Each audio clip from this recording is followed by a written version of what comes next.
Hello students, स्वागत है आप सभी का जोगटा एकेडमी के यूट्यूब चैनल पर। तो आज हम आप लोगों के लिए एक बहुत ही जरूरी, एक बहुत ही महत्वपूर्ण सूचना लेकर आए हैं, जो कि है अबाउट हिमाचल प्रदेश पुलिस। तो जो भी लोग हिमाचल प्रदेश पुलिस में अपनी सेवाएं देने के लिए इच्छुक है, जो भी लोग अपना करियर हिमाचल प्रदेश पुलिस में देखते हैं, उन लोगों के लिए आज की सूचना बहुत ही इंपॉर्टेंट है। तो इस वीडियो में हम हिमाचल प्रदेश पुलिस कांस्टेबल के जो एग्जाम है उसके बारे में आपको सूचना, बहुत ही इंपॉर्टेंट सूचना देना चाहेंगे। इसमें हम सबसे पहले देखेंगे कि एलिजिबिलिटी क्राइटेरिया क्या है पुलिस कांस्टेबल के लिए। दूसरा देखेंगे कि सिलेक्शन प्रोसेस कैसा कैसा है, और फिर तीसरा हम इसका सिलेबस देखेंगे, और आखिरी में इसका पैटर्न देखेंगे कि कहां से कितने क्वेश्चन पूछे जाते हैं। तो रिसेंटली आपने देखा होगा ये लेटर बहुत ही वायरल हुआ था सोशल मीडिया के डिफरेंट प्लेटफॉर्म पर। तो इस लेटर के अकॉर्डिंग 1226 कुल पोस्टें पुलिस कांस्टेबल की इन्होंने डिमांड करी है, जिसमें से कि 877 पोस्टें मेल कांस्टेबल की होगी और 292 पोस्ट फीमेल कांस्टेबल की और 57 पोस्ट ड्राइवर की होगी। तो जो 1226 वैकेंसीज की इन्होंने डिमांड करी है हिमाचल प्रदेश पुलिस विभाग में। तो जल्द ही इसके रिगार्डिंग हमें एक सूचना देखने को, इसकी एडवर्टाइजमेंट देखने को मिलेगी।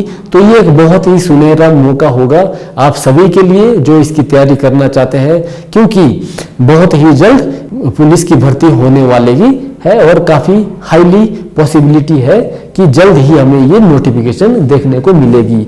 तो इस एग्जाम के बारे में समझते हैं कि क्या एलिजिबिलिटी क्राइटेरिया है। सबसे पहले तो जो होम डिपार्टमेंट है, जो पुलिस डिपार्टमेंट है, वो अपने लेवल पर इस एग्जाम को कंडक्ट करता है, ना कि जो पब्लिक सर्विस कमीशन या जो पहले हमीरपुर सबऑर्डिनेट स्टाफ सिलेक्शन होता था। तो सबसे पहले हम मिनिमम एलिजिबिलिटी स्टैंडर्ड है उसको देख लेते हैं। इसके अकॉर्डिंग हमें पहला एज कितनी होनी चाहिए कि आप इस पेपर के लिए एलिजिबल हो। फिर दूसरा हम देखेंगे कि मिनिमम एजुकेशनल क्वालिफिकेशन क्या होनी चाहिए इस पेपर के लिए। फिर तीसरा हम देखेंगे कि मिनिमम आपकी कितनी हाइट होनी चाहिए। फिर चौथा देखेंगे चेस्ट का क्राइटेरिया है, ये सिर्फ मेल कैंडिडेट के लिए है। तो सबसे पहले देखते हैं एज। अगर आप जनरल कैटेगरी के एस्पिरेंट हो, स्टूडेंट हो, तो आपकी एज 18 से 25 होनी चाहिए, और अगर आप एससी और एसटी से हैं तो आपकी एज 18 से 27 होनी चाहिए, और अगर आप ओबीसी से हैं तो 18 से 27 ही होनी चाहिए। यानी कि जो एज है वो जनरल के लिए 18 से 25 और एससी एसटी और ओबीसी के लिए 18 से 27 होनी चाहिए। फिर दूसरा क्राइटेरिया है हमारा मिनिमम एजुकेशनल क्वालिफिकेशन। ये सभी के लिए सेम है, आप +2 पास होने चाहिए। तो जितने भी आप सभी +2 पास हो, आप सभी इस एग्जाम के लिए पात्र हो और एलिजिबल हो। तीसरा क्राइटेरिया जो हमारा हाइट का है, यहाँ पे मेल कैंडिडेट के लिए अलग हाइट होगी और फीमेल कैंडिडेट के लिए अलग हाइट होगी। अब देखते हैं, अगर आप मेल कैंडिडेट है, पहले मेल कैंडिडेट की बात करते हैं। अगर आप मेल कैंडिडेट है और जनरल और ओबीसी से है तो आपकी हाइट होनी चाहिए 5 फुट 6 इंच। ओबीसी और जनरल दोनों के लिए हाइट का क्राइटेरिया सेम है, 5 फुट 6 इंच। बट अगर आप एससी एसटी से हो तो आपका जो क्राइटेरिया है हाइट का वो 5 फुट 4 इंच है। अब देखते हैं फीमेल का। अगर आप जनरल और ओबीसी से है और फीमेल कैंडिडेट हो तो आपका जो हाइट है वो होनी चाहिए 5 फुट 2 इंच। बट अगर आप एससी और एसटी से हो फीमेल कैंडिडेट तो आपकी हाइट होनी चाहिए सिर्फ एग्जैक्ट 5 फुट। अब देखते हैं चौथा क्राइटेरिया चेस्ट। ये क्राइटेरिया सिर्फ मेल कैंडिडेट के लिए है, और इसमें 2 टाइप का क्राइटेरिया दिया होता है। एक तो होता है बिना फुला के छाती और एक फुला के, यानी विदाउट एक्सपेंशन और विद एक्सपेंशन। तो अगर आप जनरल से स्टूडेंट हो तो आपकी बिना फुला के होनी चाहिए 31 इंच और विद एक्सपेंशन यानी फुला के होनी चाहिए 32 इंच। सेम अगर आप ओबीसी से हो तो आपकी जो चेस्ट है वो विदाउट एक्सपेंशन होनी चाहिए 31 इंच और विद एक्सपेंशन होनी चाहिए 32 इंच। जो एससी और एसटी के कैंडिडेट है उनके लिए ये क्राइटेरिया है, विदाउट एक्सपेंशन 29 इंच और विद एक्सपेंशन 30 इंच। तो ये तो था हमारा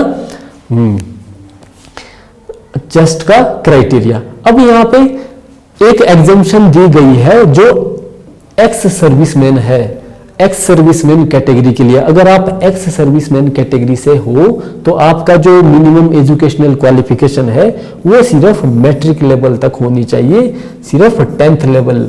यानी कि अगर आप एक्स सर्विसमैन से है और सिर्फ आपने 10th करी हुई है तो आप इसके लिए एलिजिबल हो। अब नेक्स्ट हम देखते हैं इसका रिक्रूटमेंट प्रोसेस, क्या क्या डिफरेंट रिक्रूटमेंट प्रोसेस है, स्टार्टिंग से लेके फॉर्म भरने से लेके और लास्ट तक सिलेक्शन होने तक। सबसे पहला आपको फॉर्म भरना है जो कि होगा ऑनलाइन मोड से, ऑनलाइन रिक्रूटमेंट एप्लीकेशन। फिर सेकंड स्टेप में जो इंडिविजुअल डीआरसी होगा वो नोटिफाई करेगा रिक्रूटमेंट का शेड्यूल और प्लेस। फिर जो तीसरा स्टेज है वो होगा physical standard test. Physical standard test अलग है और जो फिजिकल ग्राउंड टेस्ट है वो अलग है। फिजिकल स्टैंडर्ड टेस्ट में हाइट देखी जाती है, हाइट देखी जाती है और हाइट के आधार पर आपको नंबर दिए जाते हैं। और इसमें मेल के लिए अलग क्राइटेरिया है, फीमेल के लिए अलग क्राइटेरिया है। जैसे अगर आप मेल कैंडिडेट हो और अगर आपकी height less than 5 foot 7 inch है तो आपको 0 नंबर, कोई नंबर नहीं मिलेगा। अगर आपकी हाइट 5 फुट 7 इंच से लेके 5 फुट 8 इंच तक है तो आपको 1 नंबर मिलेगा। अगर आपकी हाइट 5 फुट 8 इंच से लेके 5 फुट 9 इंच है तो 2 नंबर मिलेंगे। अगर 5 फुट 9 इंच से लेके 5 फुट 10 इंच है तो आपको 3 नंबर मिलेंगे। अगर 5 फुट 10 इंच से लेके 5 फुट 11 इंच है तो 4 नंबर मिलेंगे। और अगर 5 फुट 11 इंच से ज्यादा हाइट है तो आपको पूरे के पूरे 5 नंबर मिलेंगे। तो हाइट के 5 नंबर रखे गए हैं डिफरेंट हाइट के आधार पर। ये देखा हमने मेल का। अब हम देखते हैं फीमेल के लिए। अगर 5 फुट 2 इंच से कम हाइट है तो 0 नंबर मिलेंगे। अगर 5 फुट 2 इंच से लेके 5 फुट 3 इंच है तो 1 नंबर मिलेगा। अगर 5 फुट 3 इंच से लेके 5 फुट 4 इंच है तो 2 नंबर मिलेंगे। अगर 5 फुट 4 इंच से लेके 5 फुट 5 इंच है तो 3 नंबर मिलेंगे। अगर 5 फुट 5 इंच से लेके 5 फुट 6 इंच है तो 4 नंबर मिलेंगे। और अगर आपकी हाइट 5 फुट 6 इंच से ज्यादा है तो 5 नंबर मिलेंगे। तो ये तो देखा हमने फिजिकल स्टैंडर्ड टेस्ट का। अब देखते हैं जो चौथी स्टेज है जो फिजिकल एफिशिएंसी टेस्ट है, यानी कि जो असली में ग्राउंड टेस्ट होगा। यहाँ पे तो सीरियल वाइज 1 2 3 दिया है। जैसे सबसे पहले रेस बताया गया है, रेस बताई गई है। दूसरा हाई जंप बताया गया है। तीसरा फिर ब्रॉड जंप यानी लॉन्ग जंप बताया गया है। मगर जो असली में जब आप पेपर दोगे सबसे पहले हाई जंप होता है, फिर लॉन्ग जंप होता है और फिर लास्ट में रेस होती है। तो देखते हैं तीनों का क्या क्या क्राइटेरिया है। फीमेल कैंडिडेट के लिए अलग होगा, मेल कैंडिडेट के लिए अलग होगा। सबसे पहले देखते हैं हम मेल कैंडिडेट के लिए। तो मेल कैंडिडेट के लिए सबसे पहले जो रेस का क्राइटेरिया है वो है 1500 मीटर। 1500 मीटर आपको दौड़ लगानी होगी 6 मिनट 30 सेकंड में, यानी कि इससे पहले आपको कंप्लीट करनी है। दूसरा है फीमेल कैंडिडेट के लिए। फीमेल कैंडिडेट को 800 मीटर रेस दौड़ लगानी पड़ेगी 4 मिनट 15 सेकंड में। तो मेल के लिए 1500 मीटर, फीमेल के लिए 800 मीटर। मेल को 6 मिनट 30 सेकंड में कंप्लीट करनी है, फीमेल को 4 मिनट 15 सेकंड में कंप्लीट करनी है। तो ये तो बात हुई रेस की। अब बात करते हैं हाई जंप की। हाई जंप जो मेल कैंडिडेट है उनके लिए 1.25 मीटर है, यानी कि 4 फुट 2 इंच। इसके अप्रोक्स आपको हाई जंप करना होगा मेल कैंडिडेट को और 3 अटेम्प्ट दिए जाएंगे। 3 में से 1 अटेम्प्ट में आपको क्वालिफाई करना है। जो हाई जंप है फीमेल कैंडिडेट के लिए वो 1 मीटर होगा, जो कि अप्रोक्स 3 फुट 3 इंच के बराबर होता है, और जो यहाँ पे भी मैक्सिमम अटेम्प्ट 3 ही होंगे। अब जो तीसरा है वो है ब्रॉड जंप। ब्रॉड जंप यानी लंबी छलांग, लॉन्ग जंप। तो मेल कैंडिडेट के लिए 4 मीटर है, यानी कि नियरली 13 फुट होगा मेल कैंडिडेट के लिए, और जो फीमेल कैंडिडेट है उनके लिए 3 मीटर है, जो कि अप्रोक्स 10 फीट होगा। तो ये तो था हमारा फिजिकल एफिशिएंसी टेस्ट, और ये टेस्ट सिर्फ क्वालिफाइंग इन नेचर होगा। ओके, तो इसमें हाई जंप में और ब्रॉड जंप में दोनों में 3-3 अटेम्प्ट मिलेंगे आपको। 3 में से आपको किसी एक अटेम्प्ट में क्लियर करना है। अब देखते हैं, जब आप ग्राउंड टेस्ट क्लियर कर दोगे तो उसके बाद होगा आपका रिटन एग्जामिनेशन, जो कि अभी तक 80 नंबर का होता था।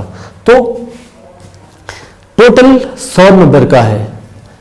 100 में से 5 नंबर तो आपको जो फिजिकल स्टैंडर्ड हाइट के बेस पर थे, और उसके बाद 85 नंबर जो रिटन के हो गए, 80 नंबर रिटन के हो गए, और जो 15 हमारे डॉक्यूमेंटेशन के मार्क्स होते हैं। अब डॉक्यूमेंटेशन होगी या नहीं होगी ये हमें एडवर्टाइजमेंट के बाद पता चलेगा। अगर होगी तो 80 रहेगा यहाँ पे, अगर नहीं होगी तो यहाँ पे हो सकता है 95 हो या टोटल 100 हो जाए, क्योंकि गवर्नमेंट ने अभी जो क्लास 3 में जो डॉक्यूमेंटेशन स्टेज को खत्म किया था, यहाँ पे वो क्लैरिटी अभी तक हमें नहीं है। जैसे ही एडवर्टाइजमेंट आएगी ये क्लैरिटी भी हमें मिल जाएगी। अब देखते हैं जो रिटन हमारा पेपर होगा उसका क्या स्कीम है। तो रिटन पेपर 60 मिनट का होगा, सिर्फ 1 घंटे का होगा, 1 घंटे का होगा, और ये एमसीक्यू बेस्ड पेपर होता है, यानी कि हमें मल्टीपल चॉइस क्वेश्चन मिलेंगे। और जो इसका सिलेबस है वो ब्रॉडली 5 चीजों में डिवाइड किया गया है। सबसे पहला है इंग्लिश लैंग्वेज, दूसरा है हिंदी, तीसरा है जनरल अवेयरनेस, चौथा है मैथमेटिक्स एंड साइंस, और पांचवा है रीजनिंग एंड एप्टीट्यूड।